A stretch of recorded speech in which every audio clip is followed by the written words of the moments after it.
back. I'm Ericka Champion Wise, elite independent consultant with paparazzi, and today we're going to start a brand new series. This is going to be several videos. I don't know how many yet, but I've got at least 5 written down, and there's room for more. And I want to talk to you about how to have more time, how to use the time that you have well, because at the end of the day, we all have 24 hours. So how do some people seem to use those same 24 hours and make a lot of money while some of us seem to just flounder and can't get anything done? This is what I want to help you with. So don't forget to subscribe and share this. This is good for anyone in a business like ours. Anyone across the world. And so the first thing I'm going to tell you to do is get this book. It is The 4-Hour Workweek by Tim Ferriss. Get this book. You can get it hard copy. I like the hard copy. I've got notes in here. You can get it on Kindle or Nook. You can get it any sort of form. Get that book and read that book. And if you say I don't have time to read, then this is for you. Because every day I read. I built time into my day to read something because leaders are readers. And so if that is your first argument with me, I'm going to say this is what you need. So the first thing I'm going to walk you through here is time blocking. In layman's terms, it's making chunks of time. And so what I want you to do is I want you to get an hourly calendar. Pick your hours. I don't care what they are. I want you to get your hourly calendar. You can find one online. They're really inexpensive. No big deal. Just Google hourly calendar, where it will start at like 6 in the morning and end at midnight, or however you want it to be. There is no wrong answer here. And then in that calendar, I want you to start to break up your time. If you work a full-time job, put that full-time job in there and the hours you clock in and the hours you clock out. Here we go. I'm going to find mine for you. This is mine. Oh, it's sideways. This is my hourly calendar and all my fingerprints on my iPad. This is my hourly calendar. You're not going to be able to read it on this, but you can see I've color-coded it and there are chunks of time. This is time blocking. This is making these sections of time where I do specific things, and this is what I want you to do. I want you to create your own calendar with chunks of time in there.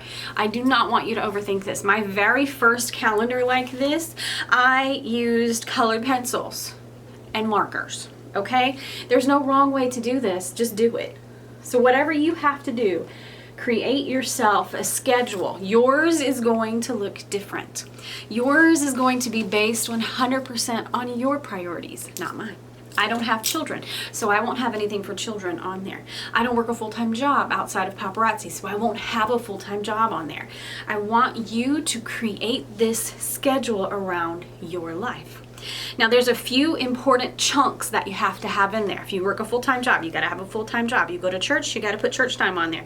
If you have a sporting, if you play softball, put softball on there, those kind of things. But you must also put in there work time. You've got to put in there paparazzi work time. It must go on your calendar somewhere. You have to put these chunks of time in there. If you're married, make sure that you put time in there for your spouse. If you have children, make sure you build time in there to play with your kids. Now, your schedule is going to look totally different than mine, and rightly so. If it looks just like mine, that means you're me, and no one's me, and no one is you, so that's our superpower. So make sure that you create those chunks of time. Do not overthink this. I feel your anxiety rising. Oh my God, I can. Yes, you can. You absolutely can do this. This is a template. This is not stone. This is not unchangeable. If you've been following me for a few years now, you'll notice that this is my 4th calendar. This is the 4th calendar that I've created like this. Very first one was, colored pencils and markers, like I said earlier, and I've changed it 4 different times. And it's okay, and I should, because as my priorities change, as my why changes, my calendar should reflect that. As my life changes, my work schedule should change as well. And I still have the same amount of hours that I work. They're just broken up differently.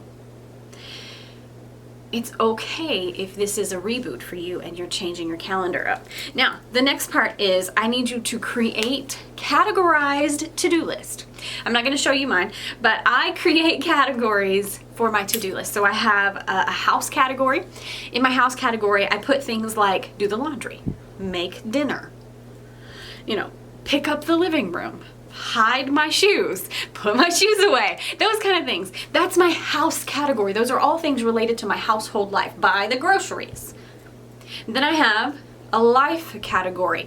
And so my dad's birthday, I actually missed it because I didn't write this down. So send a birthday card or mail flowers to a friend of mine whose mother passed away, or how life stuff, regular life things. And then I have a paparazzi category. I know you're thinking I'm nuts. Why not just write it all down? There's a reason, so run with me on this one. Then I have a paparazzi category where it is just paparazzi stuff. And having these categories, and sometimes I have different categories. So when I was writing my book, I had a book category, and I needed to write one chapter that week, or I needed to edit one chapter, or I needed to communicate with my designer, or I needed... And so you can add categories and take categories away as you need one. If you have a kid category, you're going to add things like don't kill them over the science fair project, whatever it is. You're going to have as many categories as you need. There's no wrong number, there's no right number.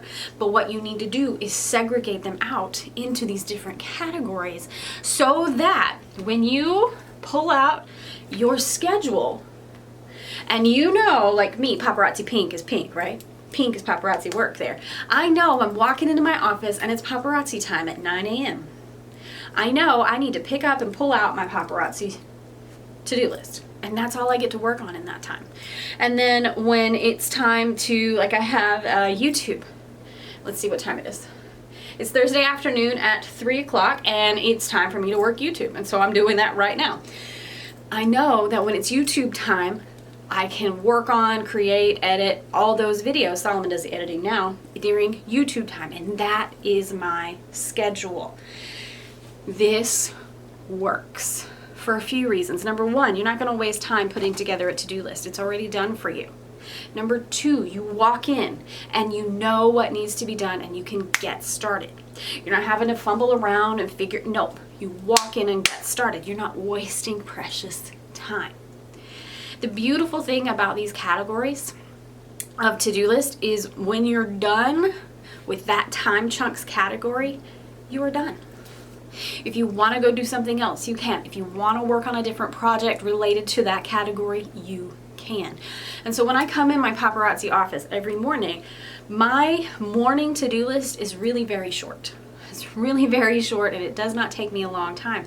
And so when I'm in here, and it's paparazzi time and I've already finished that to-do list, I have the opportunity now with extra hours to do something else, paparazzi related. It makes it so much easier. And now the last thing I want to tell you on this particular video, because there's going to be so many more coming, absolutely no multitasking is allowed. You're going to hate me. It's okay. No multitasking is allowed. You have to monotask. That's what Tim Ferriss calls it in the 4-Hour Work Week. One task at a time. This is where those categorized to-do lists are going to save your butt. So you're not in here listening to your upline and her training or watching this training and folding laundry. No. But what you can be doing is it's paparazzi work time, so you can be packing your orders, getting those shipped out while watching a training. But that's not multitasking. Multitasking is trying to be on a phone call and have this thing like it is right now, never ending, and trying to talk to your spouse and you got your kid. That's what I'm talking about. None of that is allowed. If it's paparazzi work time, you do paparazzi work, but you do one thing at a time. So if you've got a teammate phone call and you've got 20 minutes, give that teammate all 20 minutes of all of you. They deserve it. They earn it just by being there. And so give them that full focus for 20 minutes. This will increase your productivity like crazy because we're women and we can do all things. We cannot do all things at one time. Promise. So if you can just focus for 20 minutes at a time or so on one thing at a time, 20 minutes adds up fast. And some of the things on your to-do list are going to be really short, simple, and easy things. And so it'll be less time than even you think. Okay? So your task is to create your hourly calendar. Put your chunks on there. Create those to-do lists based on category, and then do one thing and one thing well at a time. You can do this. I believe in you, and there'll be many more videos in this series to help you out. See you later.